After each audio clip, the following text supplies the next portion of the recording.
खोई हुई इच्छाओं की लालटेन। एमी को ओबोन उत्सव बहुत पसंद था। नदियों पर तैरती लालटेन की रोशनी, बांसुरी की कोमल धुन, और जब दादी माँ पूर्वजों के लिए मोमबत्ती जलाती थी तब उनके चेहरे की वो विशेष मुस्कान। लेकिन इस साल कुछ अलग था। वसंत में उसकी दादी नहीं रही और घर में अब सन्नाटा था।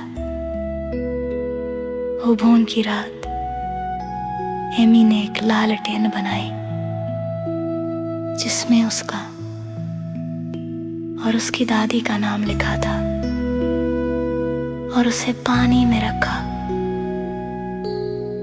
सभी लालटेन तैरने लगी जैसे तारे बह रहे हो, लेकिन उसकी लालटेन वहीं रुकी रही, धीरे धीरे टिमटिमाती। रात गहराई तो एमी झुकी और पूछा, तुम क्यों नहीं जा रही? मोमबत्ती तेज जली और अचानक कागज और रोशनी से बनी एक छोटी सी आकृति प्रकट हुई। मैं अभी नहीं जा सकती,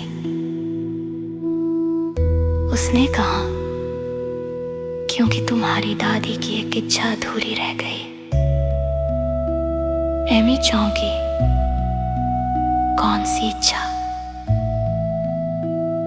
आकृति ने उसे दादी के जीवन की झलकियां दिखाई। एक कविता की छोटी डायरी जो कभी छपी नहीं, एक गाना जो वो गुनगुनाती थी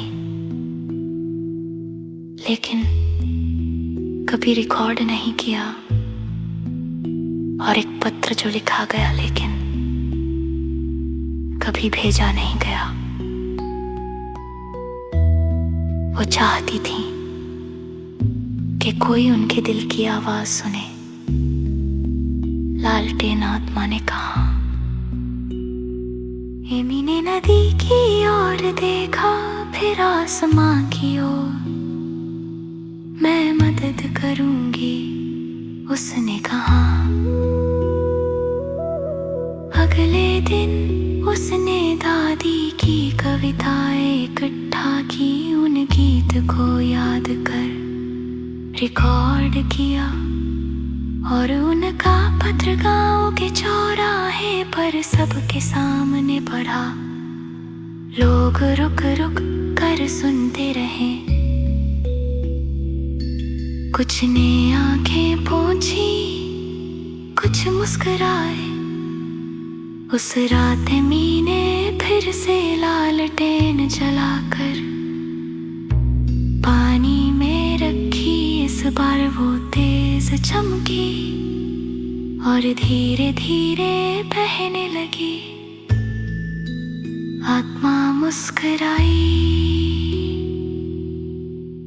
धन्यवाद। जैसे ही लालटेन दूर हुई, एमी ने पानी में दादी का प्रतिबिंब देखा। उदास नहीं बल्कि चमकदार। और उस दिन के बाद हर ओबोन पर एमी किसी और की भूली हुई इच्छा को कर लौटने में मदद करने लगी।